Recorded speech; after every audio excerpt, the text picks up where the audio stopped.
Stanley. Well, I don't want to let my side down. No, don't let your side down. But why I'm intrigued by your response to all this is you are a member of a family dynasty, so to speak. And I just wondered what you felt about people talking about family members like this. You're used to being in the public eye, so is your family.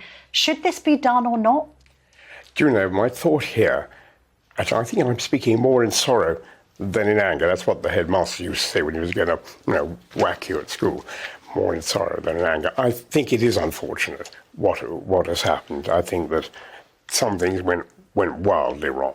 And obviously they mentioned the number of kills, Taliban who we might have killed. That I think was a huge mistake. I think that getting that stuff out there about the fight he had with that fight, quote unquote fight, I think I minded more about the fact he was wearing a necklace. Yeah.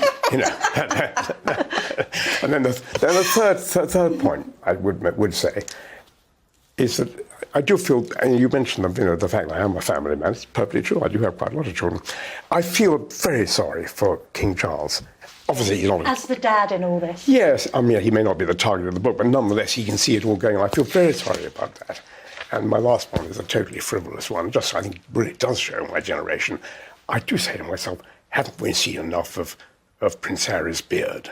Well, have we seen enough, Iman, of Prince Harry altogether? I know you've always been a stalwart supporter, particularly of Meghan. Yes. Has this made you less supportive or not? No, not at all. So firstly, if you wouldn't mind, I'll just make a few points. So Sure. I just want to throw out there, the commercialisation of the rift was a byproduct of three main things now that we've seen the documentary. So number one was the media onslaught of abuse. Number two was the lack of support from the royal family pertaining to media abuse. And lastly was the racial prejudice within the media and the institution. Now, in terms of the whole exposing issue, I think that's natural. I think when you are silenced for most of your life, that's just a natural byproduct. When you have to suppress feelings, what you often find is they will inevitably make their way to the surface. That's just human nature. And when that is compounded by the need to defend and explain, one might find themselves exposing all sorts of truths that can offer clarity and truths that can help an individual heal. And according to neuroscientists such as Patrick Porter and Bobby Banks, the need to over-explain oneself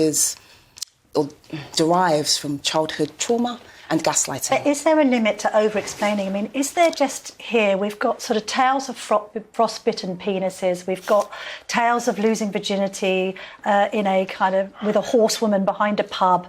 Isn't this a case of too much information?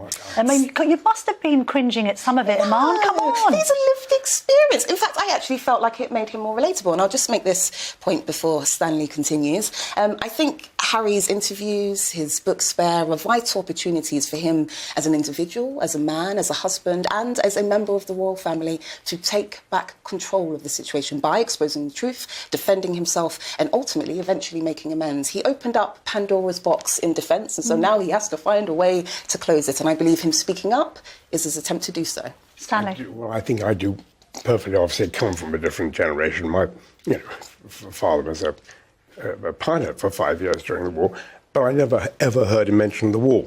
And so he really didn't. He essentially had a couple of crashes. And I think that, for me, it's the perhaps lack of reticence, which is going to be the most upsetting thing about this. Now, I quite understand that exposure is all the name of the game now, but one feels that this was not really well judged. Now, there is a thought, and I'm not, I mean, this is a lovely lady who's here today with me, she knows much more about it than I do, but there is a thought that maybe you explain all this in terms of what's called post-traumatic stress disorder, and this is a way of dealing with it, but I'm not an expert.